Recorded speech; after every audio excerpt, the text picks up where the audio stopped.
Les essais que j'ai rassemblés dans cet ouvrage peuvent être envisagés comme des lectures silencieuses, des lectures analytiques et méditatives.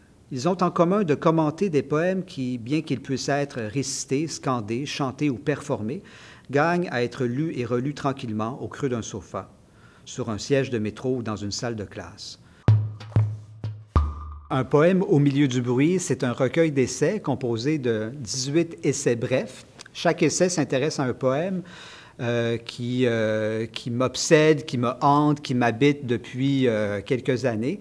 Alors, ce sont des commentaires de texte essayistiques, c'est-à-dire que je ne prétends pas épuiser le sens de chaque poème que j'aborde. J'essaie d'en parler de manière assez libre, en touchant des thèmes qui concernent la poésie en général, la poésie moderne essentiellement.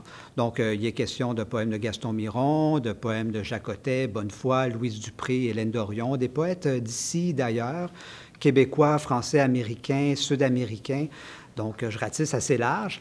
Et voilà, je parle aussi dans ces textes d'écologie, de réalisme, de filiation. Donc, chaque commentaire est un prétexte pour, je dirais, toucher des thèmes qui concernent la poésie en général. Qu'est-ce qui motive l'écriture de cet essai? Essentiellement, je dirais qu'il y a le goût de mettre en valeur la lecture silencieuse. Lire un poème, décortiquer le sens d'un poème, c'est un art qui, à mon avis, peut-être que je me trompe, mais j'ai l'impression que c'est un art qui se perd un peu.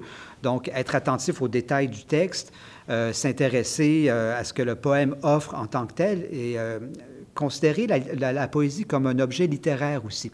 On a tendance aujourd'hui à, comment dire, à mettre la poésie en spectacle, à créer des mises en scène autour de la poésie, ce qui est une bonne chose. Et mon objectif, c'est pas de discréditer l'oralité ou la performance poétique, mais j'ai voulu, avec ce livre-là, mettre en valeur donc l'aspect littéraire de la poésie, le texte en tant que tel, et par le fait même, mettre à profit ou mettre en valeur des auteurs qui sont un peu plus discrets, hein, qui ne font pas nécessairement partie du parcours poétique habituel avec les festivals de lecture, les festivals de poésie, etc.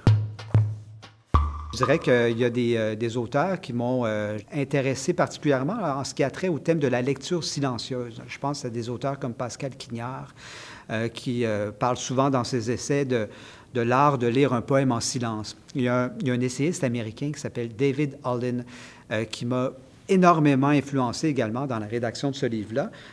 Sa thèse à lui, Alden, c'est que la lecture silencieuse est devenue aujourd'hui un acte de résistance. Résistance contre cette société qui bouge beaucoup. Lire un poème, ça demande de la concentration, ça demande, je dirais, certaines formes de recueillement. Ces poèmes sommeillent entre les pages d'un livre qui attend ses lecteurs. Ils patientent quelque part sur la toile, loin des projecteurs et des micros. Ils se dispensent d'accompagnement sonore ou visuel. Ils sollicitent une forme d'attention difficilement conciliable avec le mode de vie qu'on nous impose, offrent un asile au milieu du bruit, non pas une tour d'ivoire isolée du monde, mais plutôt un espace de recueillement.